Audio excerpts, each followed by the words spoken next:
আমি জীবন চলার পথে আমাদের মুরব্বিয়ান একরাম যারা আছেন ওনাদের মুখ থেকে অনেক সময় শোনা যায় ওনারা চলতে ফিরতে গিয়ে অনেক সময় রাস্তা হারিয়ে একই রাস্তার মধ্যে বারবার ঘুরপাক খায়। রাস্তা হারিয়ে একই রাস্তার মধ্যে ঘুরপাক খায় বারবার। এই যে জিনটা আছে এই জিনটার নাম কি? এই যে জিন এই কাজটা করে এই জিনটার নাম কি কে বলতে পারবেন?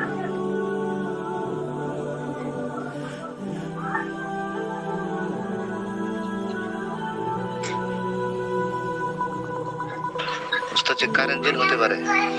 না না, কারেন্ট জিন না।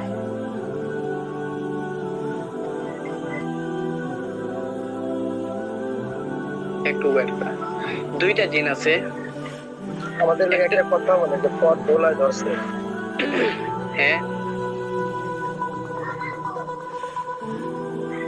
আমাদের একটা কথা বলে যে পথ ভোলা রাত কানা ধরছে, এগুলো বলে। হ্যাঁ হ্যাঁ হ্যাঁ হ্যাঁ, ঠিক আছে, ওইটাই। দুইটা জিন আছে। একটা জিন হচ্ছে গুল জিন, নাম শুনছেন? গুল জিন। জি হযরত, শুনেছি। আচ্ছা,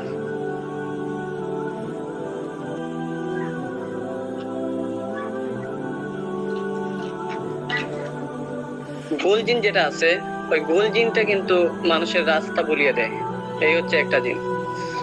আরেকটা জিন আছে, ওইটার নাম কি যেন ছিল, গায়রান নাকি? গায়রান নাকি গিরুলি বলছিলেন?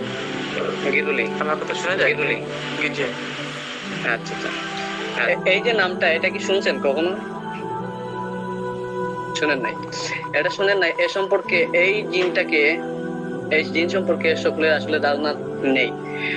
রাস্তাটা এই জিনটাতে আছে। এই জিনটার মূল কাজটাই হচ্ছে মানুষের রাস্তাটা পরিবর্তন করে দেওয়া। একই রাস্তার মধ্যে বারবার ঘুরপাক খাওয়ানো, ওর কাজটাই হচ্ছে এটা। এবার বলবেন যে এটা রাস্তার কাজ, সে রাস্তা ভুল রাস্তা ধরিয়ে দেয়, একই রাস্তা বারবার নিয়ে আসে, এটা আলোচনা কেন?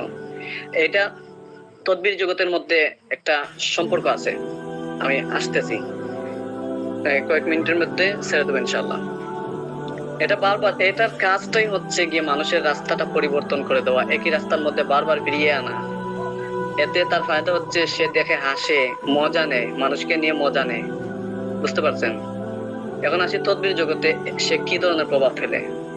দেখেন, আপনারা যারা দীর্ঘদিন ধরে রুকিয়া করতেছেন বা মুদাবির কাজ করতেছেন, আপনারা হয়তো এই জিনিসগুলা ফিল করছেন যে তিলাওয়াত করতেছেন, রুগীকে সামনে রেখে তিলাওয়াত করতেছেন, হঠাৎ করে সামনও নেই পিছনও নেই। তিলাওয়াত করতে গিয়ে হঠাৎ করে সামনও নাই হয়ে গেছে, পিছনও নাই হয়ে গেছে। আপনি যে আয়াতের মধ্যে আছেন ওই আয়াত বারবার পড়তেছেন না, সামনের দিকে এগোতে পারছেন না। এরকম পরিস্থিতি মাঝে মধ্যে হয়। রাকিদের বা মুতাব্বিরদের যখন রুকায়া করে তখন এরকম পরিস্থিতির মধ্যে পড়তে হয়, অনেকেই পড়ে। আপনারা পড়ছেন কিনা জানি না। এই যে একটা সমস্যা, এই সমস্যাটা তৈরি করে কে? তখন রাকি বা মুতাব্বির উনি যদি পাক্কাপোক্ত হয়ে থাকে, উনি যদি হাজিরাত দেখতে পায় বা উনি যদি উপস্থিতি টের পায়, তখন ধরতে পারে যে কে করছে। আর নয়তো ধরতে পারে না, মনে করে যে রুগীকে যে ট্রিটমেন্ট করতেছেন, যে রুগীকে, ওই রুগীর জিন্নাত মনে ডিস্টার্ব করতেছে। আসলে না, ওই যে একটু আগে যে জিন্নাতের কথা বলছি, এই জিন্নাতে এই কাজটা করে, মানুষকে ভালো কাজে বাধা দেয়।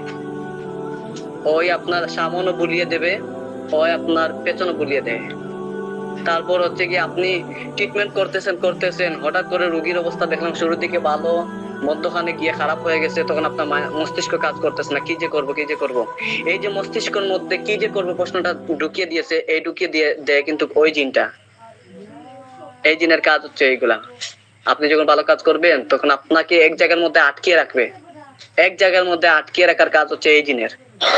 তখন আপনাকে বুঝতে হবে, যখন দেখবেন আপনি একই জায়গার মধ্যে আটকে গেছেন, আপনি আর এই জায়গা থেকে বেরোতে পারছেন না, সাথে সাথে আপনি যে কাজটা করতেছেন ওইটা বন্ধ করে দেবেন। ওইটা বন্ধ করে দিয়ে আপনি লা হাওলা ওয়ালা কুওয়াতা ইল্লা বিল্লাহ ওটা উচ্চ সুরে পড়বেন। হক রাস্তা পরিবর্তন করে দেয় যদি, অথবা অন্য কোনো কাজে যদি বাধা দেয়, অথবা একই জায়গার মধ্যে কাজে হোক, রাস্তায় হোক, বা যে কোনো পরিস্থিতি হোক, একই জায়গার মধ্যে আপনাকে আটকে রাখছে, আপনি কাজটা বন্ধ করে দেবেন। বন্ধ করে দিয়ে লা হাওলা ওয়ালা কুওয়াতা ইল্লা বিল্লাহ, লা হাওলা ওয়ালা কুওয়াতা ইল্লা বিল্লাহ জোরে জোরে উচ্চস্বরে 7 বার পড়বেন। ঠিক আছে? যখন দেখবেন 7 বার পড়ার পর সমস্যাটা সলভ হয়ে গেছে, তখন ঠিক আছে আলহামদুলিল্লাহ আপনার কাজ কন্টিনিউ করবেন। আর যদি দেখেন 7 বার পড়ার পর এই এই যে সমস্যাটা এটা সমাধান হয়েছে না, তখন আপনি কি করবেন? উচ্চ সুরে আজান দেওয়া শুরু করবেন। আজান দিবেন, আজান সম্পূর্ণ আজানটা দিবেন উচ্চ সুরে।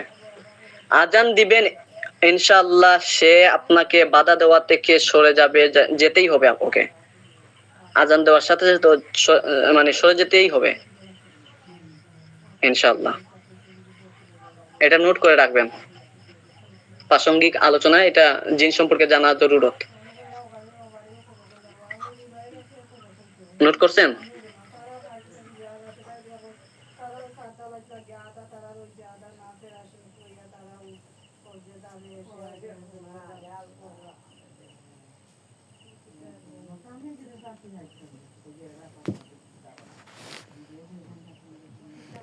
জি হজরত, হয়েছে লেখা। আচ্ছা ঠিক আছে আলহামদুলিল্লাহ। তাহলে আজকের ক্লাস এই পর্যন্ত। ক্লাসে এড থাকার চেষ্টা করবেন, ক্লাসে মনোযোগী হওয়ার চেষ্টা করবেন। হ্যাঁ, আপনি কিছু বলবেন? উস্তাদ জি বলছি যে ওই মঞ্জিলে যে আমলটা